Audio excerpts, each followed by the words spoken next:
The envelope had been sitting on my kitchen counter for 11 days. I know it was 11 days because I counted. Every morning I'd walk past it on my way to make coffee, glance at it, and keep walking. It was from my son's lawyer. That part alone should have told me everything I needed to know about where things stood between us. Let me back up. My name is Beverly. No, wait. I've been Beverly my whole life, and I still can't believe I'm the person in this story. I'm 63 years old. I spent 31 years as a branch manager at a credit union in Barrie, Ontario.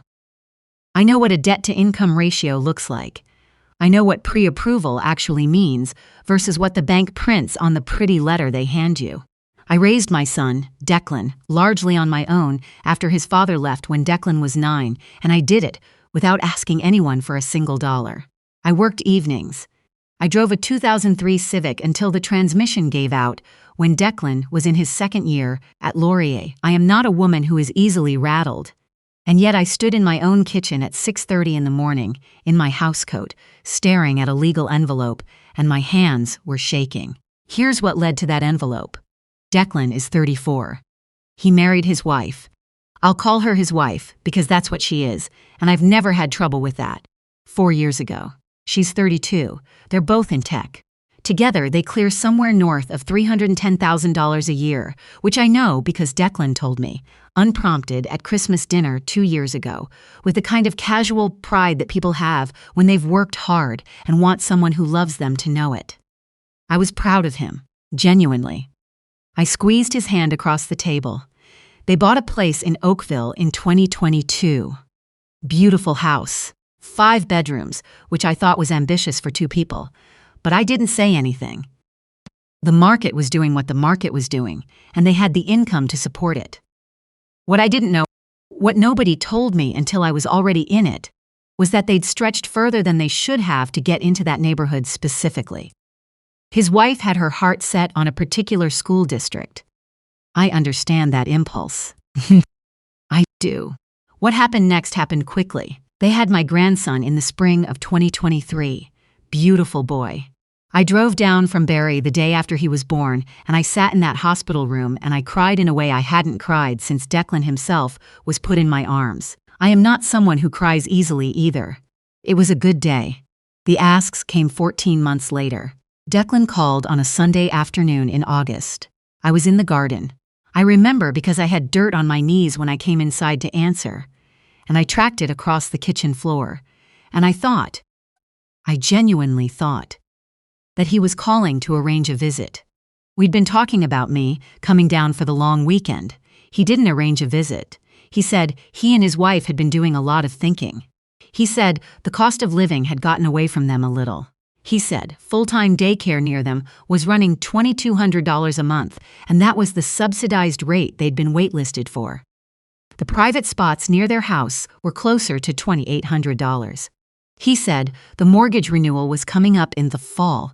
Rates had climbed, and the new payment was going to be significantly higher than the old one. He said they'd sat down and run the numbers. He said, "Mom, it would actually make sense for you to retire." I didn't say anything for a moment.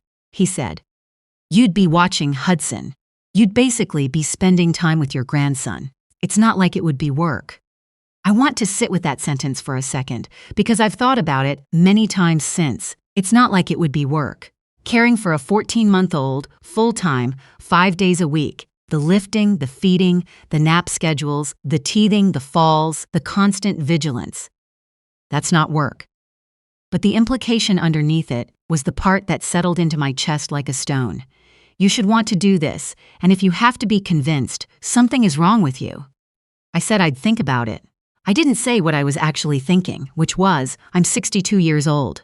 I have a pension that vests fully in 18 months.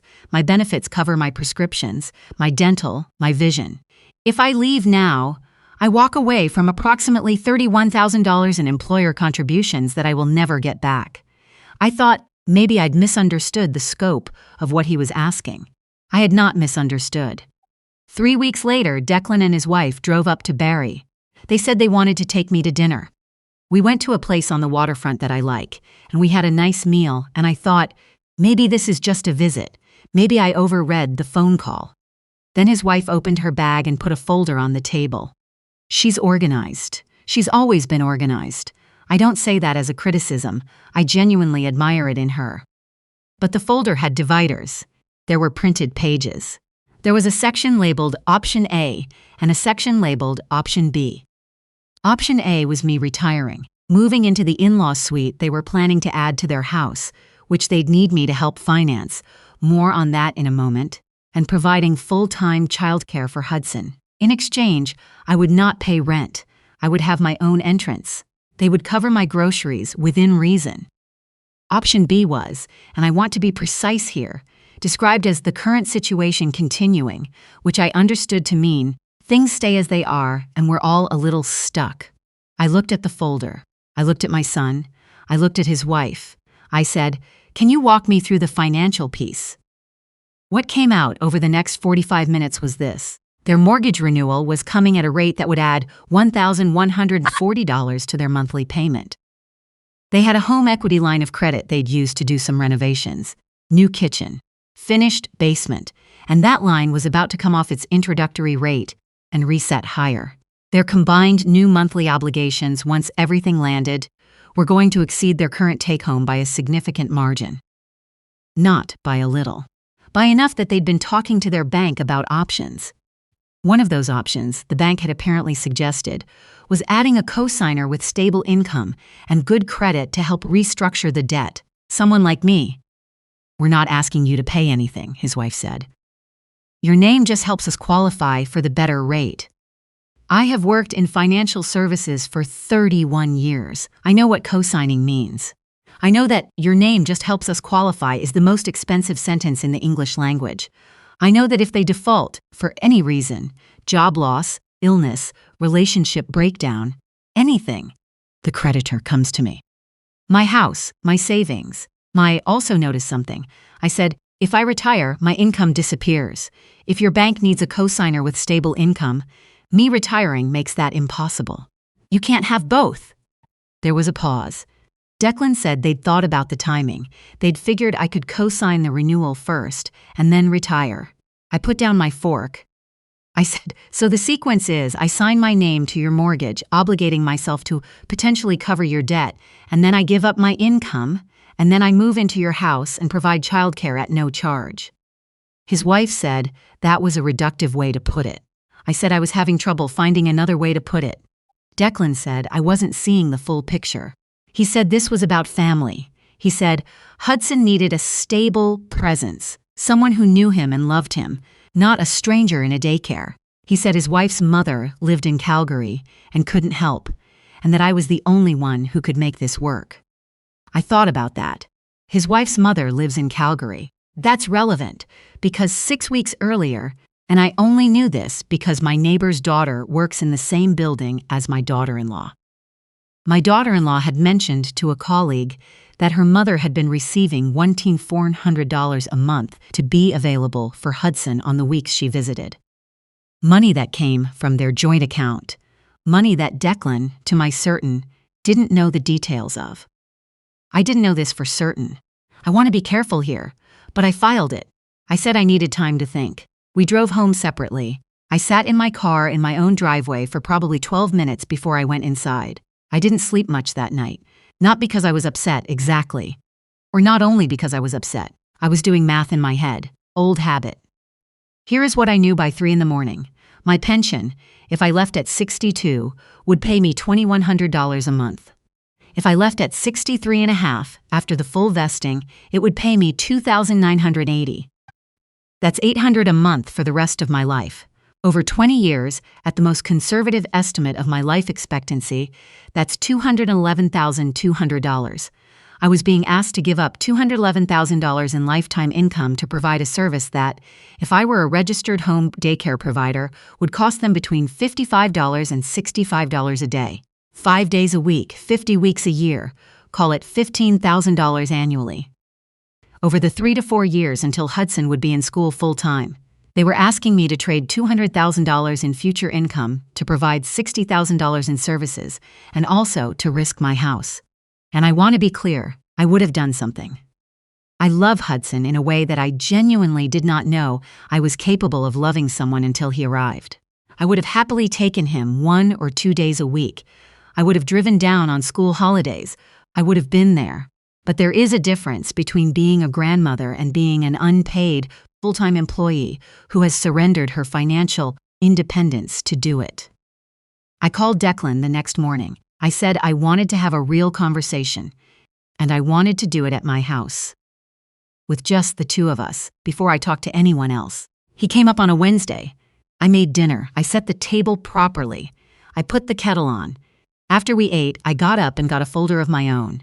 I had printed 3 things: my current pension statement, showing the vesting schedule, a breakdown of the co-signing risk I'd pulled from the Financial Consumer Agency of Canada website, the official government page, not a blog, not an opinion piece, and a simple 1-page spreadsheet I'd made, showing 2 columns, what they were asking me to give up in dollar terms, and what the equivalent cost would be if they hired someone to provide the same services professionally.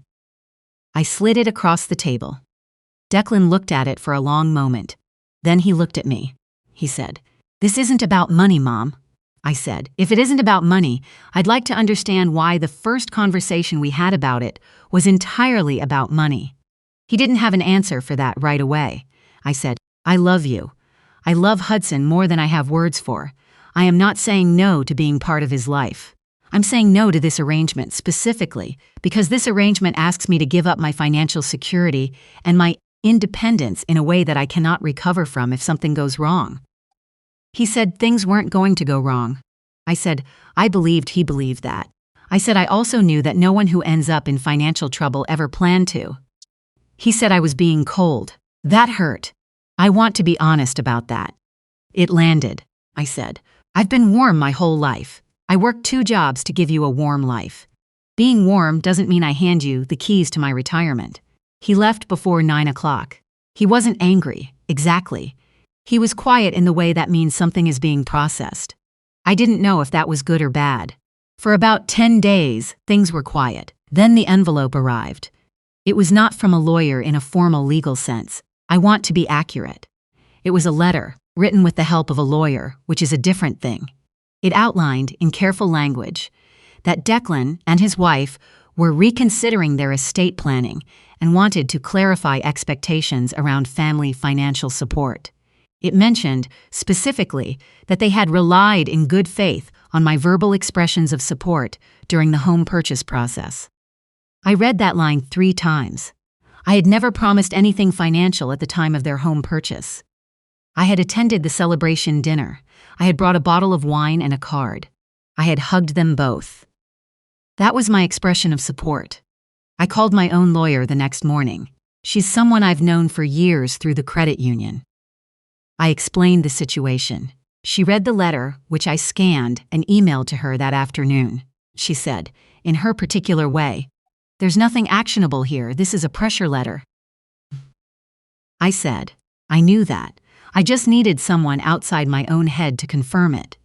She also said something I've thought about since. She said, "In my experience, when adult children send letters like this through counsel, it's because they've run out of other leverage. You've probably already won the argument. Now they're trying to find a way to feel like they didn't lose it." I held on to that. The next time I saw Hudson was 3 weeks later. Declan's wife called, not Declan, and asked if I wanted to come down for the weekend. I said yes immediately. I didn't make anything of the fact that it was her calling. I just said yes. I drove down on a Friday afternoon. Hudson met me at the door. He's walking now, running actually, the determined unsteady run of a toddler who has just discovered that legs are remarkable. And he held up both arms and said, "Bah," and I picked him up, and that was that. The weekend was careful, not cold, careful. Declan and I talked about his work, about a trip they were thinking about the neighbor's new dog. We did not talk about the folder or the letter or any of it.